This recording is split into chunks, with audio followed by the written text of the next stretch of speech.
The episode contains details and descriptions of crimes and events involving details of injury description that some listeners may find disturbing and or distressing.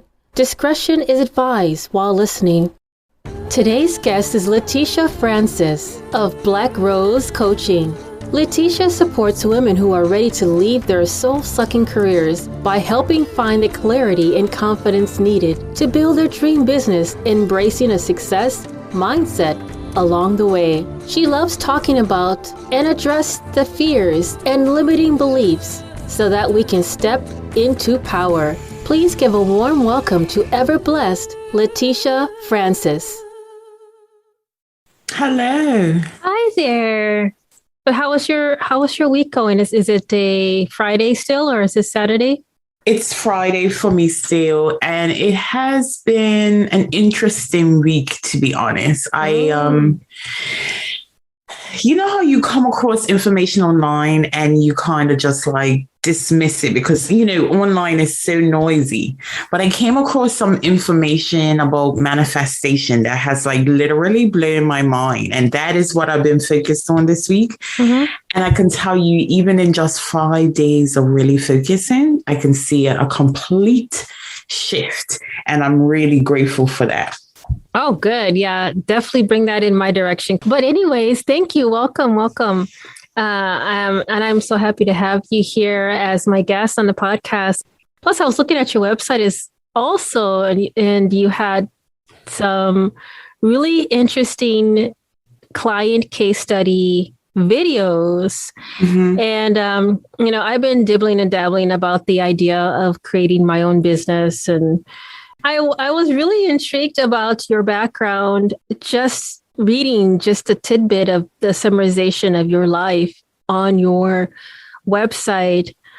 I was put aback on how this is still going on. I mean, it's probably not as fresh in your mind when it was occurring. You being groomed and going through I'm thinking about your personal side of outside of the coaching mm-hmm. side, but that's still going on like today. And I don't know if it's just the differentiation between, is it a culture thing or is it just something that society is considered as a norm? But to have you at such a young age to go through what you've gone through, I think I've been listening to your podcast that you did you went from one extreme to the other. You said you also were a law enforcement, right? And then yes. You were also sitting in jail for a day or so.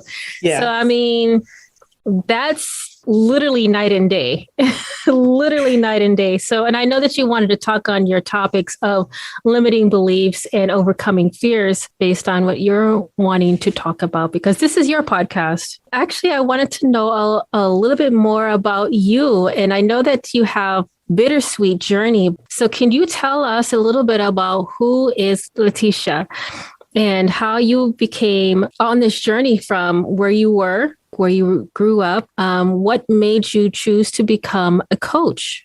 Okay, so I was born in Bermuda, born and raised in Bermuda. And at the age of 7, I was told by a family member that my birth was the reason for my parents' divorce.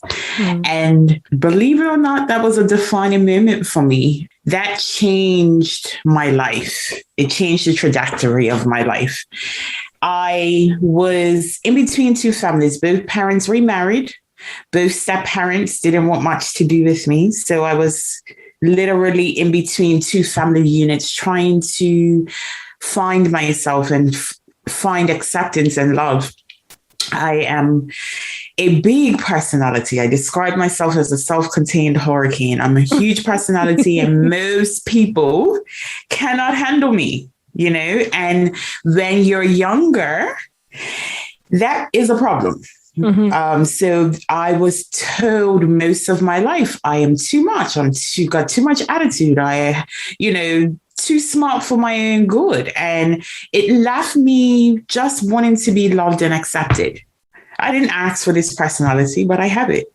Mm-hmm. And I wanted someone to just accept me for me. By the time I was 14, fully developed, I thought I was a grown woman, and I met a man that was twice my age. He was 28 years old, and he showed me that love and affection and attention that I wanted. And I drank it up like a McDonald's milkshake. Mm-hmm. I hadn't had that full acceptance.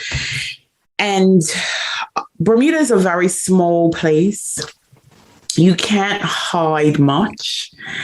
And my mom found out about him very early. And I remember her coming to me and saying, listen, this guy is a dangerous man. She had done a background check and found out that all of his relationships had ended in restraining order. But as a teenager who doesn't have the best relationship with her mother, am I listening to you? Mm-hmm, mm-hmm. No. Okay. The first time he put his hands on me, I was just about 16. He choked me because he thought that someone else was showing me some attention and he didn't like that.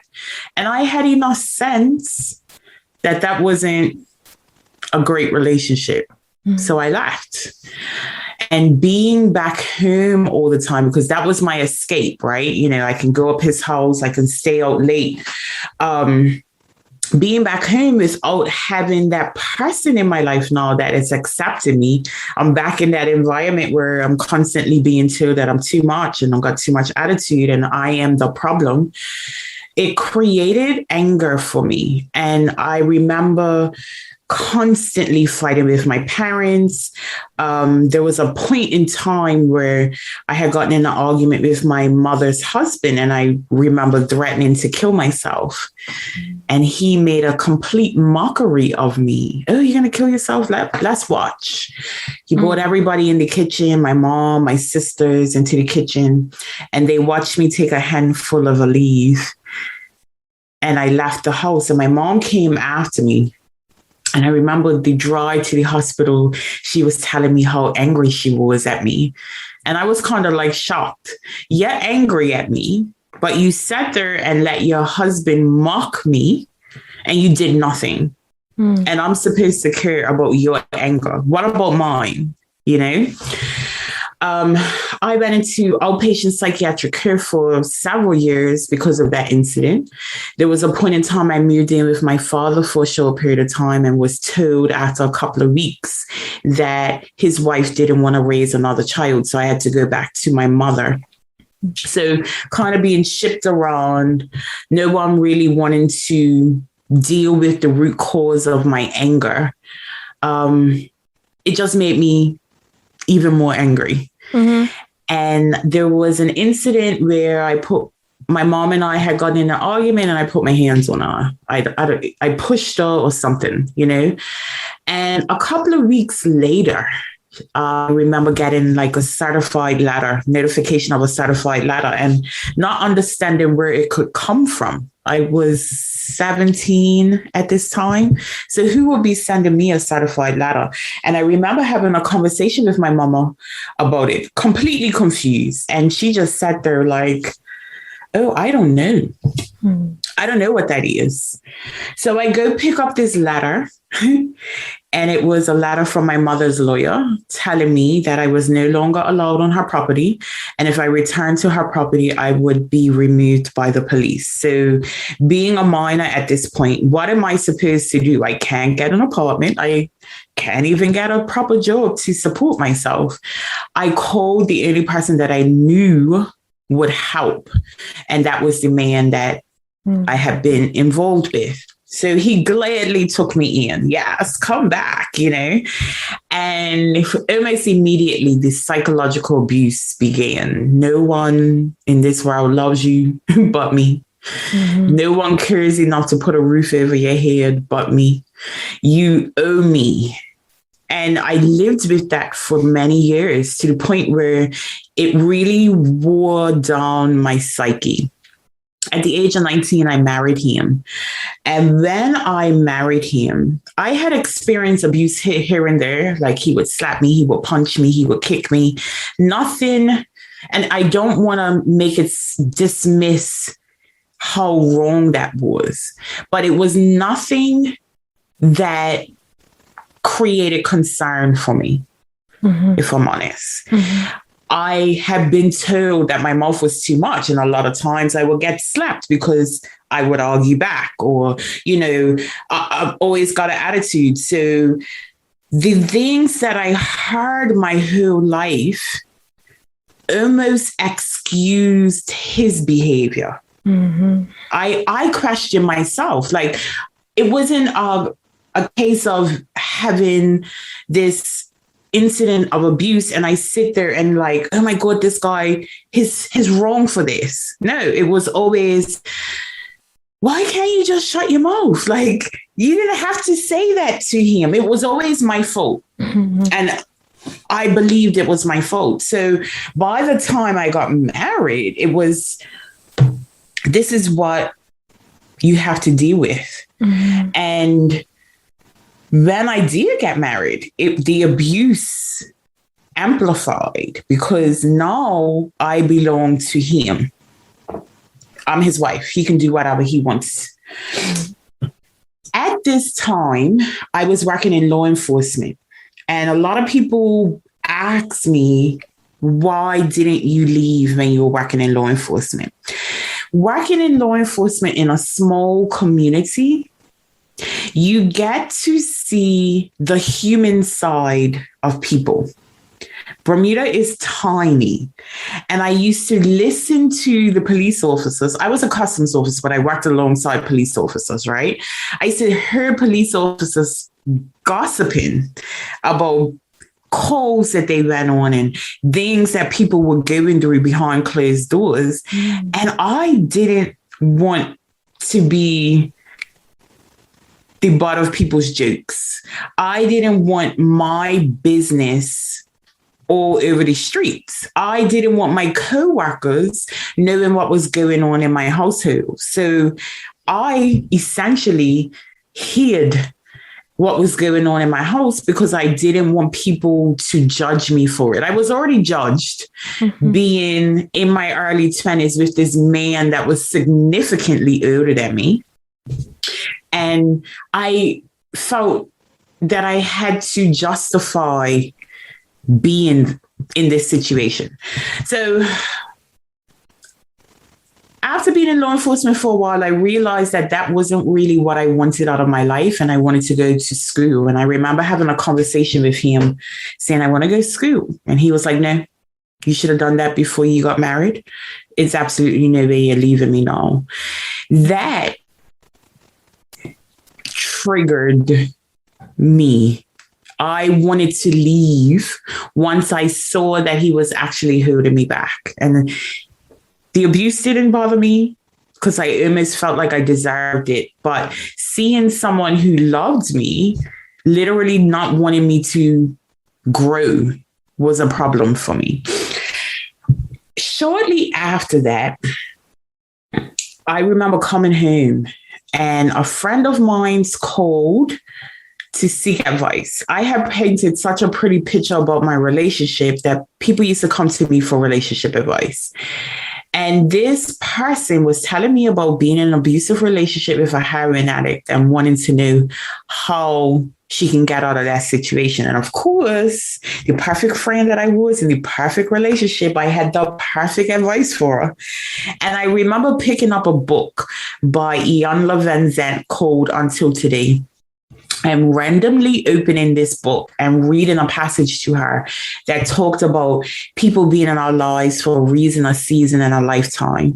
And the reason why a lot of our interpersonal relationships don't work is because we are trying to keep someone who was meant to be there for a reason. We're trying to keep them there for a season and a lifetime. And it's just not gonna work out. And I remember sitting there reading this book and feeling like a sinner in church. Like, this is why this relationship's not working, because we're not meant to be together. That night was significant because my husband came home that night drunk.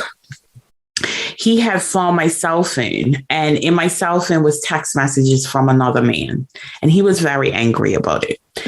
He had made a comment, and I actually don't remember what he said to me, but it was almost shocking.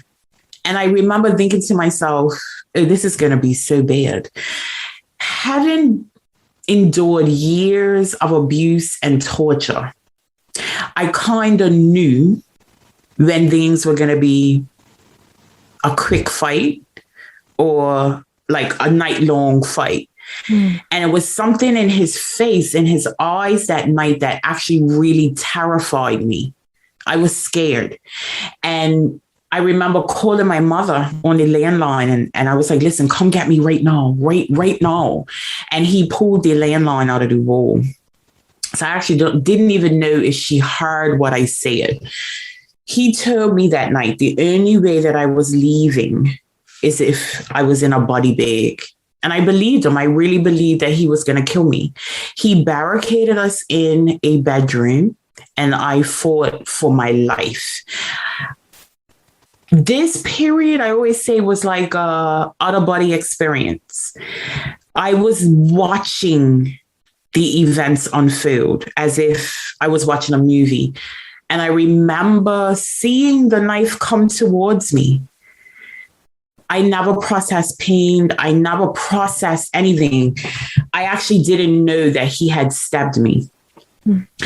And we were living with someone at that time. His friend came home in the commotion and broke into the room that he had barricaded, which allowed me to run out. So I ran into the living room. I fell on the couch and he ran after me and straddled me on the couch and proceeded to try to stab me. Luckily enough, he wasn't able to stab me again, but his friend pushed me out of the house. Like, you gotta go. Like, this is too much. You gotta go. I was outside in the rain. This house didn't have grass. It was like surrounded by mud. And I really don't know how long I was outside, but my mom pulled up. So then he saw that my mother was there. He started throwing my clothes out the window. And I'm trying to pack my mama's car with these muddy clothes. And I realized that he had thrown out some Louis Vuittons. So one of the things that he used to do to apologize to me for the abuse that I endured was buy me Louis Vuitton bags and purses and planners, whatever. And when I saw those Louis Vuittons come out the window, I was like, okay, forget the clothes. Let me go get those bags because they were worth something. They were worth a lot. And in my early 20s, that's what I valued. I valued my Louis Vuitton, not my life, you know. He then came outside once he realized he threw the Louis Vuittons out the window to get the Louis Vuittons back. And we fought for a brief period of time. And my mom was so terrified about what was happening. She was screaming and screaming. And I think that's what made me realize, wait a minute, you're in a lot of danger here. Like, this could be really bad. So we left. My mom tried to convince me to go to the hospital. But again, I didn't want the police involved in any aspect. So I was like, no, not going to the hospital. So I went to my mom's house. We cleaned up the wound.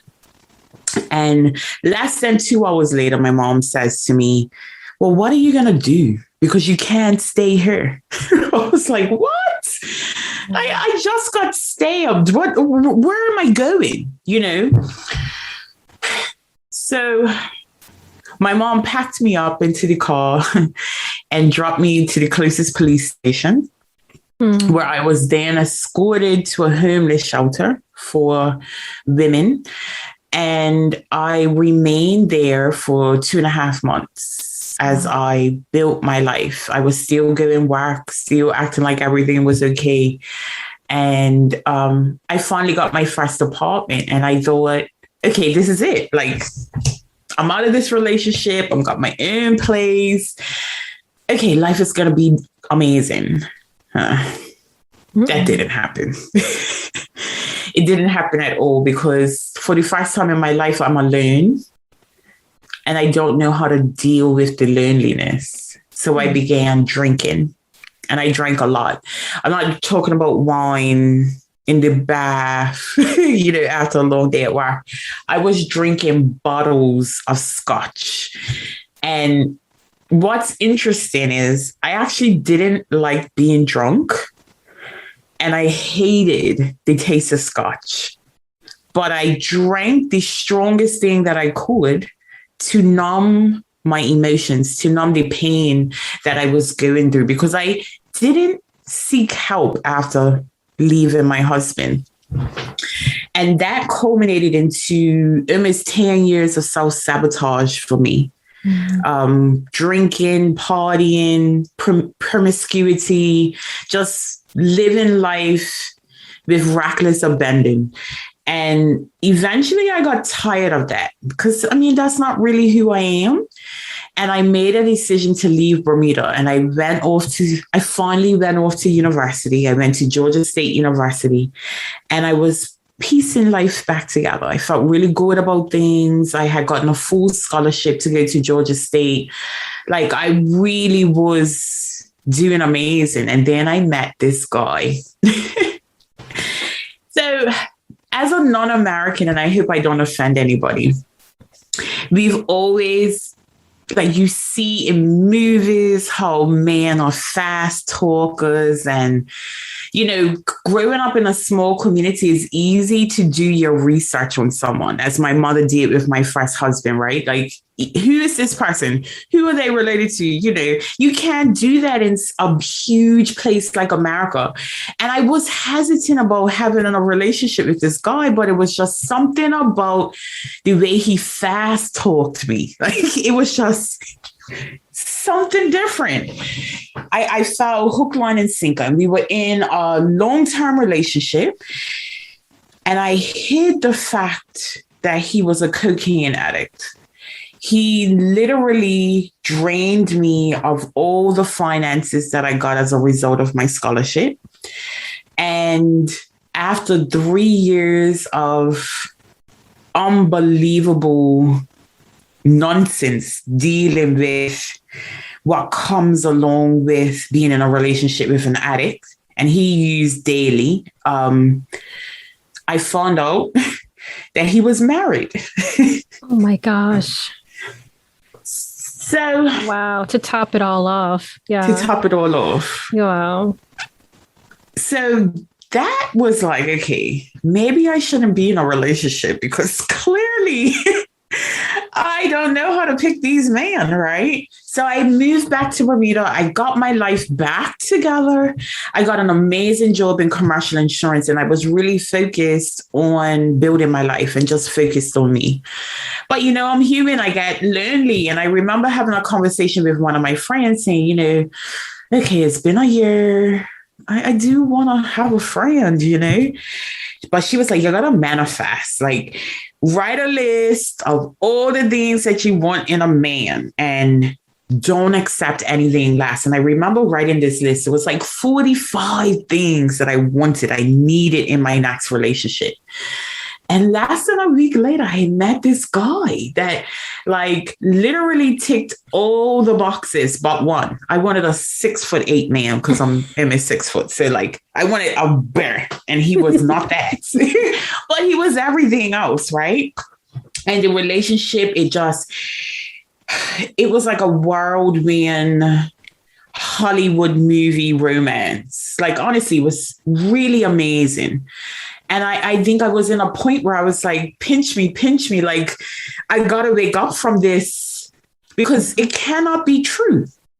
Less than a year into that relationship, one of his family members died, and he relapsed on crack cocaine. I remember just being so upset because my fairy tale quickly became a nightmare, quick overnight. And it got to a point where I was trying to get him help.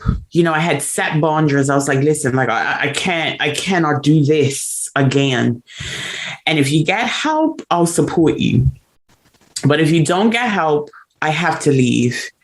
And I spent some time trying to get support for him. And in that process, I met this lady who was a drug and alcohol counselor, but she was also a life coach. And I remember her saying to me, I see how broken you are. And I want to help you. And I was like, I don't need no help, girl. I'm looking for help for my man. I'm not the one with the problem. But I took her card anyway. And several months later, as a result of this relationship with this man, I was arrested on my job for receiving stolen goods. Oh my goodness. He was a chef and he had been stealing from his job. On this particular day, he had called me to ask me to pick up something from his job. And I didn't think anything of it because he was catering on the side. And as far as I knew, he was sourcing the meat from his job for a cheaper price. So, it wasn't something that I thought about. I then picked up this package. I was surrounded by security and I gave the package back. But for the police, that wasn't enough. So they came to my job, my corporate job, and arrested me. So I'm in jail now. And I had to call my mom, my one phone call. Can you please get me a lawyer? Because this cannot be how things go on right now. She decided to come to the jail that day. And I'm sat behind a glass talking to my mama through a phone, watching her absolutely bawl her eyes out. But she said one thing to me that changed my life. She said to me, why do you love everyone else more than you love yourself? And that was like a Mike Tyson body blow to me.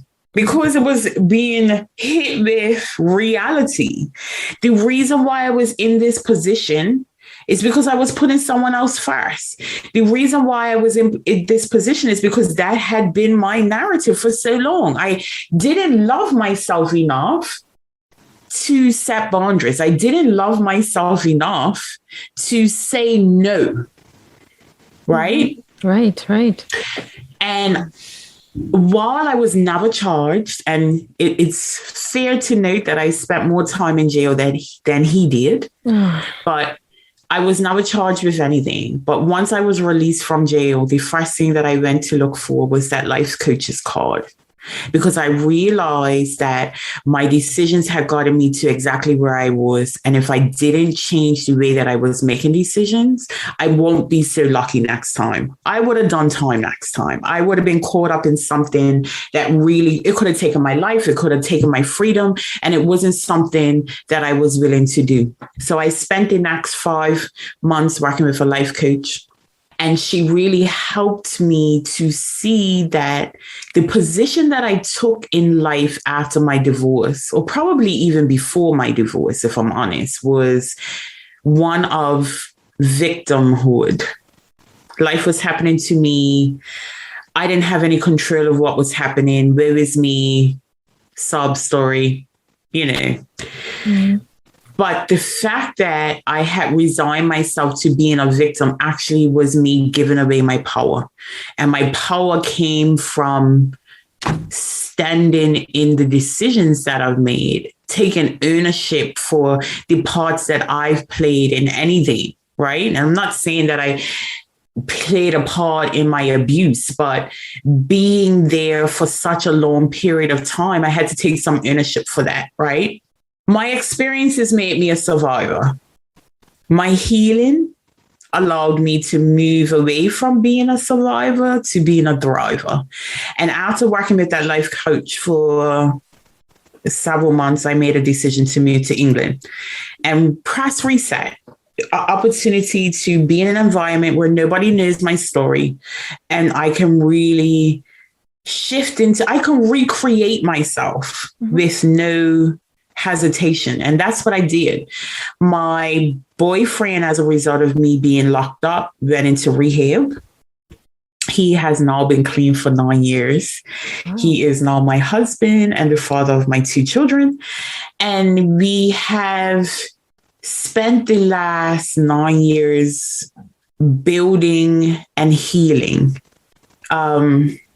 which has allowed us to build a relationship that is built on support, love, and honesty. During the 9 years that I've been in England, I focused on my career. I said I worked in commercial insurance, and anyone that works in commercial insurance outside of the US, I think, probably has aspirations to work in Lloyd's of London. Lloyd's of London is the oldest insurance institution in the world. It is staunch on tradition, staunch on history, and I spent the last 9 years of my life building my career to a place where I was a manager in a top 10 in Lloyd's of London insurance syndicate, which to me was the pinnacle of my career. I felt like, wow, like with all that I've been through, I've made it. Like, Weezy, we made it. We're moving on up. You know what I mean? Like, it felt amazing working in that building, you know, being a manager, managing a multinational team.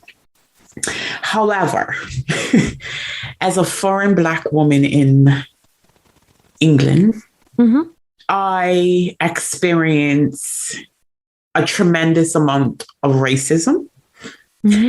I was in a position my last 5 years in my career as a manager, not allowed to make decisions, literally being shut down, being in meetings and having a white man make a disclaimer about my personality so that the other white man in the room would feel comfortable. It started to grate on me. It started to trigger me because once again, even though I'm successful, once again, I'm too much. Once again, my personality is not suited for the environment. And I think having spent so much time working on me, I was no longer in a position where I was willing to be put into a box. I am too much for people who are too weak to handle me. And that's something that I had to learn. I spent my entire life living to someone else's expectation. And as a result of that, I lost myself. After 30 plus years of that, you get tired.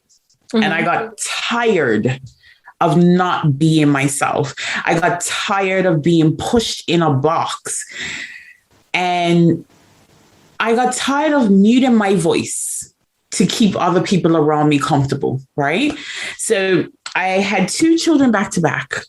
My second daughter, 6 hours after she was born, I received an email from a coworker on my personal email acknowledging the birth of my child, but then proceeding to ask me about work.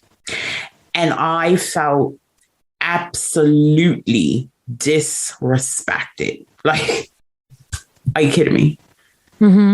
I was out of work for 3.5 weeks. You could have asked me that before I gave birth to my child. And I made a decision then in the hospital bed that I don't care what I do, I got to find a way to capitalize on my too muchness and start making money for myself. And I was reminded about the transformation that I had working with that life coach. Working with that life coach absolutely changed my life. It allowed me to see how my thinking impacted my action. It allowed me to take ownership of everything that I did so that I was constantly empowered to do more. And I wanted to help other people do that. My slogan now is I help women get their mind right so that they can see success and fulfillment in their lives. And the reason why is because a lot of times, the reason why we're not seeing the success or the fulfillment that we want in our lives is because of what's going on between our ears. Yes. We dismiss how powerful our emotions are, how powerful our thinking is. And I think particularly with Black women or women of color, I think that is the paradigm shift that we need. We need to shift our narratives and change these generational stories that we've told ourselves that we can't have the success, we can't have, what we want, we can't have the dream life, particularly without success. Like, it's no way possible. I think particularly as women of color, sacrifice is almost a badge of honor. And I'm tired of seeing it. I'm tired. Like, you do not have to sacrifice your third child to have a dream life. So I've built my business over the last 18 months, 2 years now.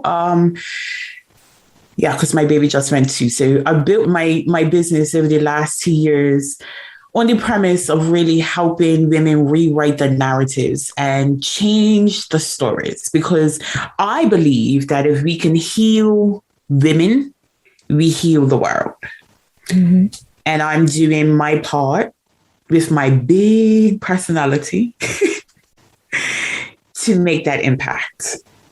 I actually am very happy to have someone who has such a voiceful personality anyways, because in my mind, I'm like, you go, girl. you just walk that walk, talk that talk. I love to see powerful women like take charge of what hasn't been, your priority should have been yourself. But like you said, with multiple years of constantly conditioned to say that everyone else's circumstances and their concerns and their matters take precedence over your well-being and your stability. And to me, you're like, enough is enough. I'm putting my foot down on that. I love it. Just listening to your story, I had a lot of flashbacks. I was trying to not cry because I've gone through some of that you've gone through in a different story. So I'm going to try not to cry because that's what I'm going to do right now. I saw the emotion on your face at one point. Yeah. I definitely did. Yeah. It's like the things that you pointed out in your story, it's like things that I did not comprehend until like I'm today years old in knowing things that you just referenced and identified the particular behavior habits and the tactics that people do to other people to control them and to condition them and to groom them and to do things to manipulate them. I'm today years old on a lot of things that you just said. And it's like horrible to hear another woman going through the similar types of level of trauma as a child. So yeah, something. This is why I take pride in sharing my story, and why we even shifted the conversation today, right? Because we as women create community by sharing our stories. Because a lot of times we go through things and we tell ourselves, no one else has ever experienced this, we're all alone. And just by sharing our stories, sharing how we've overcome things, it is inspiration to others, even when we have no idea. Like, I didn't know going into this that you had experienced trauma. And I'm so glad that we didn't follow script. You know what I mean? Because it gave us an opportunity to build a community here. And, if I was near you, I will hug you.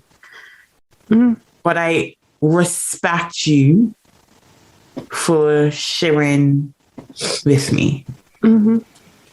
No, thank you. It's you, like you said, you've had multiple podcasts and you were spot on in all the questions as well as the organic questions that were my mystery questions I didn't even inform you of, and you were spot on that as well. So it just went swimmingly in regards to this conversation. So I thank you for sharing that, especially with I know a lot of listeners, and it's unfortunate, a lot of listeners have gone through this similar type of struggles on all levels of their life and their journey. So, but I love the inspirational where you took that pain and made it a purpose. You know, you made that struggle into success.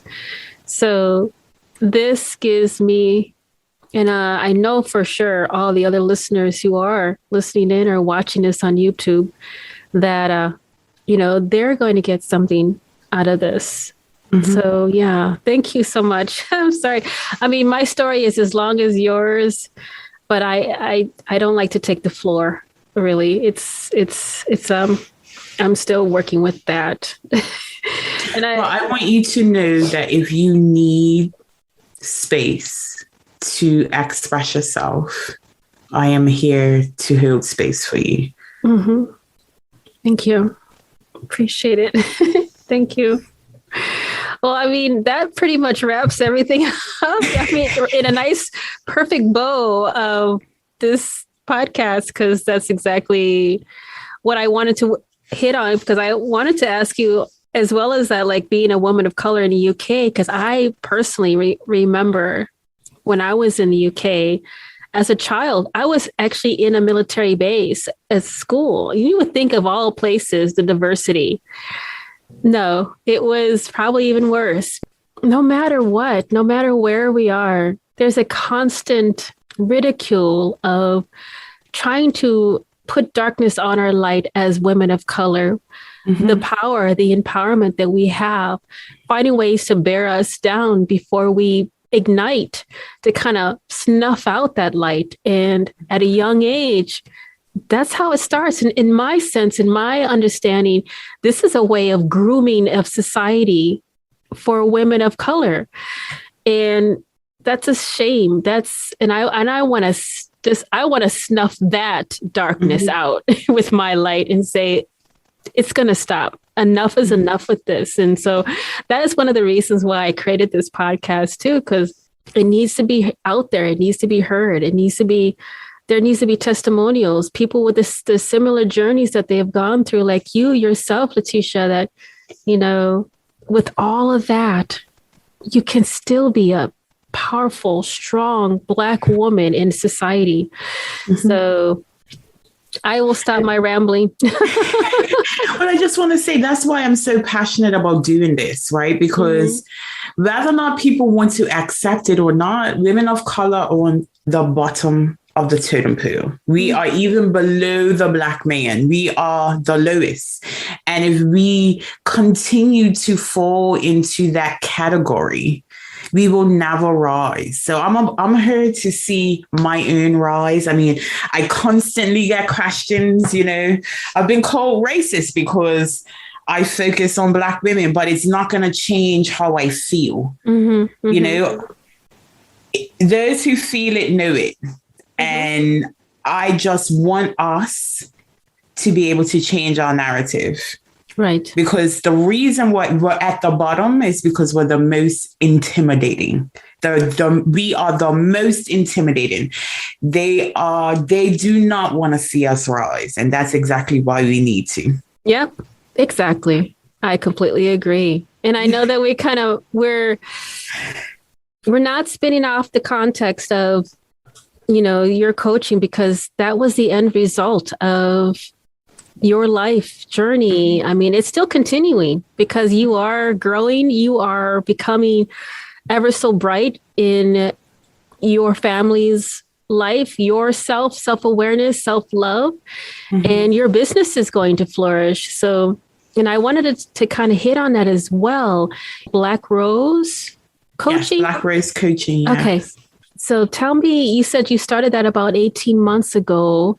Yes. And your root development of your business is pretty much based on your experience as an overall, and you infuse that into your coaching services? Or can you tell me just a little tidbit on if a prospective client is interested in your services, what are the types of clients? And I know I did review a couple of your videos for your client case studies, but for the listeners who are not familiar with you, what is a little tidbit on the particular types of clients that you handle or you've dealt with?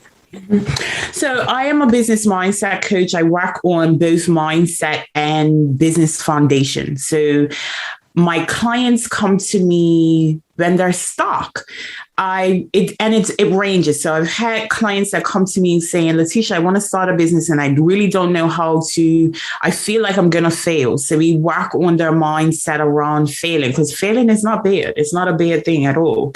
I help my clients build a business from idea to, essentially helping them build a solid foundation to their business. So doing the market research, identifying the ideal client, building a personal brand, engaged audience, a signature program or product so that they are profitable. It's all about profits. We want to make sure that you're being profitable as early as possible in their business, but also embodying what it takes to be successful. And that is about shifting their mindset and really embracing failure, taking bold action, and doing things despite the fear, right? Mm-hmm. But I also help women with their personal journey as well. For me, I had to learn how to rewrite my limiting beliefs. So a limiting belief could be, I'm not good enough for that job, or, I don't have what it takes to get a promotion, or I'm not lovable, so I'll never have a good relationship. Learning how to rewrite those narratives, I came up with a framework which helps my clients rewrite their limiting beliefs, silence those toxic emotions that had me drinking for years, shame, guilt, embarrassment of the things that we've been through, and then helping them identify their core values so that they can take action that is aligned with their core values. I believe when we are operating from a place that is aligned with our core values, that's when we are the most content in life. So it's about helping my clients to work through all the mess that has kept them stuck, so that they have a bright future for themselves, and teaching them how to, set goals, how to take action, and how to reflect, because that is most important. The reflection part is where we grow. Mm-hmm. Yeah, thank you for sharing that. I appreciate that. So if anyone is interested in knowing more about who Leticia Francis is, what is the best places that they can reach out to you, via website or?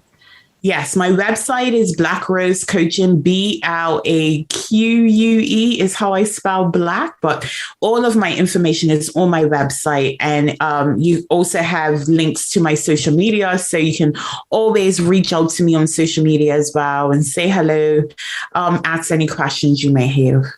Oh, beautiful. Yeah, I will be reaching out to you for sure now that our paths have crossed, and I have a new sister that I can confide in. Thank you so much. This is awesome. Thank you. And we were able to cry together, two perfect strangers, just able to. And that's the community. Hug. That's the power of community. Exactly. And we as women need to utilize that more. Mm-hmm. There's so much support available for us if we just have the courage to act. Absolutely. Absolutely. Well, thank you again, Leticia. Now, is there anything that I'm missing that you'd like to say in closing, or? I always like to close if given the opportunity. Yes. This quote is my favorite quote, my own. But walk as if every step you take is about to make an avalanche, because sis, you are here to change the world. Love it. Love it. Love it. Thank you so much for sharing that. Yeah. You're welcome. Absolutely. Yes. Have a wonderful weekend. Again, yes, thank you so much. Thank you. Have a good one. Nice meeting you. You too. Thank you, Leticia. Take care. You're welcome. Okay, bye-bye. Bye.